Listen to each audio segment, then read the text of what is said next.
বাংলাদেশের নাট্যাঙ্গনের জন্য আজ এক অনন্য দিন। আজ শুধু এক কিংবদন্তির জন্মদিন নয়, একই সাথে তার যোগ্য উত্তরসূরির জন্মদিনও।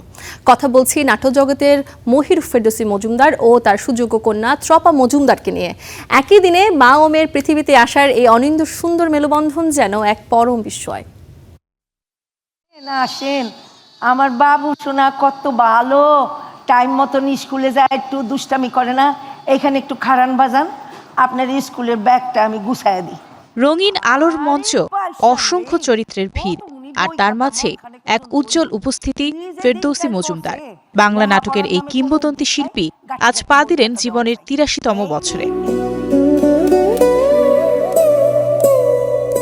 ১৯৪৩ সালের ১৮ জুন নোয়াখালীতে জন্ম তার। প্রখ্যাত শিক্ষাবিদ ও শহীদ বুদ্ধিজীবী মুনীর চৌধুরীর হাত ধরে ঢাকা বিশ্ববিদ্যালয়ের ইকবাল হলের মঞ্চে অভিনয়ের সূচনা। পরে ১৯৬৪ সালে তৎকালীন পিটিভির প্রথম নাটক একতলা দোতলার মাধ্যমে টেলিভিশন যাত্রা শুরু করেন।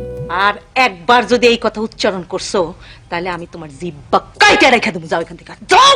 তবে দর্শকের হৃদয়ে তিনি সবচেয়ে বেশি জায়গা করে নিয়েছেন সংসপ্তকের হুরমতি চরিত্রে।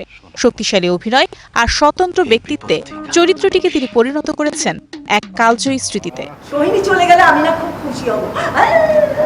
টেলিভিশনের পাশাপাশি মঞ্চও ছিল তার আপন ঠিকানা। আব্দুল্লাল মামুনের নির্দেশনায় কোকিলেরা একক নাটকে তার অভিনয় আজও মঞ্চ ইতিহাসের অন্যতম উজ্জ্বল অধ্যায়। রক্তকরবী, তামসী ও শঙ্খনীর কারাগার সহ অসংখ্য নাটক ও চলচ্চিত্রে ছড়িয়েছেন অভিনয়ের দীপ্তি।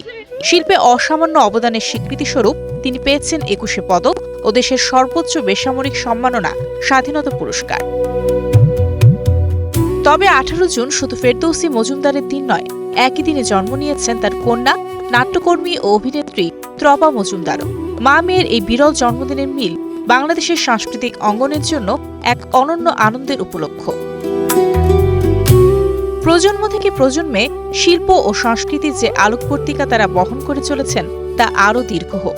জন্মদিনে ফেরদৌসী মজুমদার ও ত্রপা মজুমদারের প্রতি রইল শ্রদ্ধা ও শুভকামনা।